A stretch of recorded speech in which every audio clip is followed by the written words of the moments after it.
आज हम दूसरे शमूएल की पुस्तक में चौथे अध्याय का अध्ययन करेंगे।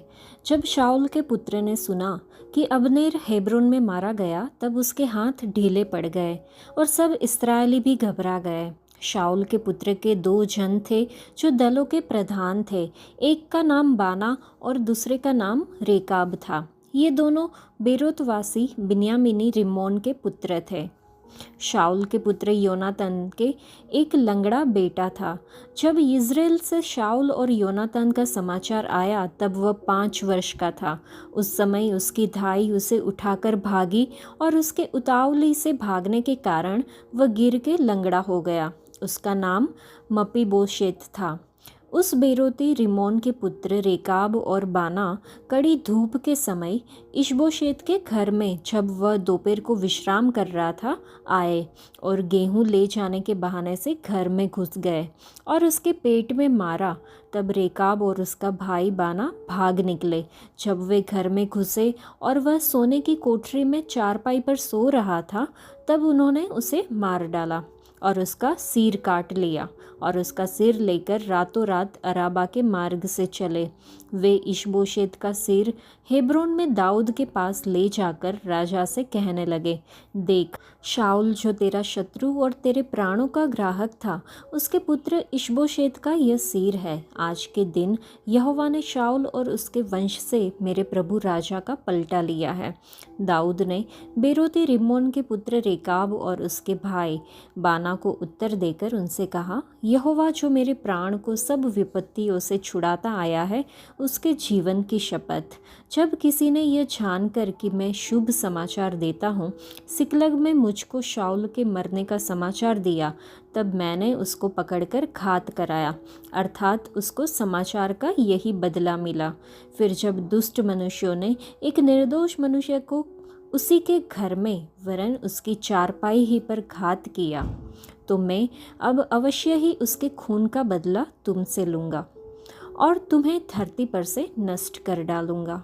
तब दाऊद ने जवानों को आज्ञा दी और उन्होंने उनको घात करके उनके हाथ पांव काट दिए और उनके शव को हेब्रोन के पोखरे के पास टांग दिया। तब इशबोशेत के सिर को उठाकर हेब्रोन में अब्नेर की कब्र में गाड़ दिया। हम देख सकते हैं कि जब शाऊल के पुत्र इशबोशेत ने सुना कि अब्नेर हेब्रोन में मारा गया है, तो उसके हाथ ढीले पड़ गए और पूरे इस्राएल में घबराहट छा गई। इशबोशेत एक ऐसा व्यक्ति था जिसने अपनी हिम्मत, अपना साहस परमेश्वर पर भरोसा करने के बजाय दूसरे इंसान पर आधारित होकर प्राप्त किया था, और वह व्यक्ति था अब्नेर, जो शाऊल की सेना का सेनापति और एक सक्षम सैन्य नेता था। वैसे हो सकता है कि इशबोशेत ने कभी यह कल्पना नहीं की होगी कि वह राजा बनेगा। वह सिंहासन पर बैठने वाला 5वां व्यक्ति था, लेकिन वास्तविकता ने उसे तब झकझोर दिया जब उसे यह खबर मिली कि उसके पिता और उसके भाई पलिश्तियों के साथ युद्ध में मारे गए। इशबोशेत अनचाहे, असंभव तरीके से और दुर्भाग्यवश राजा बन गया। उसका यह उदय अब्नेर की वजह से हुआ, जिसने शाऊल के वंश को बनाए रखने और इशबोशेत को सिंहासन पर बैठाकर अपनी शक्ति बरकरार रखने का प्रयास किया। लेकिन जब अब्नेर की मृत्यु हुई, तो इशबोशेत के पास कुछ भी नहीं बचा। इशबोशेत का यह छोटा और दुखद अध्याय समाप्त हो गया, क्योंकि उसमें अब्नेर के बिना खड़े होने की ताकत नहीं थी। परमेश्वर पहले ही स्पष्ट कर चुके थे कि शाऊल के परिवार में से कोई भी सिंहासन पर नहीं बैठेगा। हमारे सामने खुले हुए दरवाजे का यह अर्थ नहीं होता कि परमेश्वर चाहते हैं कि हम उसमें से गुजरे। वह हमेशा चाहते हैं कि हम उनकी मार्गदर्शन, उनके द्वारा पाया गया ज्ञान प्राप्त करें, उनकी सलाह लें, उसके बाद ही हम आगे बढ़ें। यहाँ पे हम 2 व्यक्तियों की कहानी देख सकते हैं, रेकाब और बाना, जिन्होंने सोचा था कि शाऊल के पुत्र इशबोशेत को मारकर वे कुछ अच्छा काम कर रहे हैं।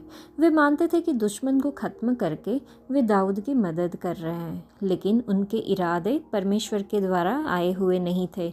वे धर्मी नहीं थे, बल्कि स्वार्थपूर्ण थे। लेकिन उन्होंने जो किया उससे दाऊद खुश नहीं हुआ। इसके बजाय वह बहुत दुखी और क्रोधित हुआ। भले ही शाऊल ने कई बार दाऊद को मारने की कोशिश की थी, दाऊद अभी भी उसे परमेश्वर के अभिषिक्त राजा के रूप में सम्मान देता था। यहाँ हमें ये सीखने की ज़रूरत है कि हमें चीज़ों को अपने हाथ में नहीं लेना चाहिए, खासकर उन तरीक़ों से जो दूसरों को नुकसान पहुँचाते हैं। रोमियो की पत्री में हम देख सकते हैं कि बुराई का बदला बुराई से न दो। तुम खुद बदला न लो, लेकिन परमेश्वर के क्रोध को स्थान दो, क्योंकि लिखा है, प्रभु कहते हैं, बदला लेना मेरा काम है, मैं ही इसका प्रतिफल दूंगा। परमेश्वर सब कुछ देखते हैं और जानते हैं कि हमारे लिए क्या अच्छा है।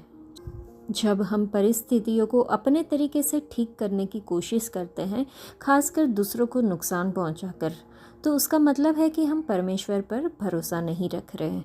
हम हालात को और ख़राब कर सकते हैं या फिर उसको अधिक पीड़ादायक बना सकते हैं।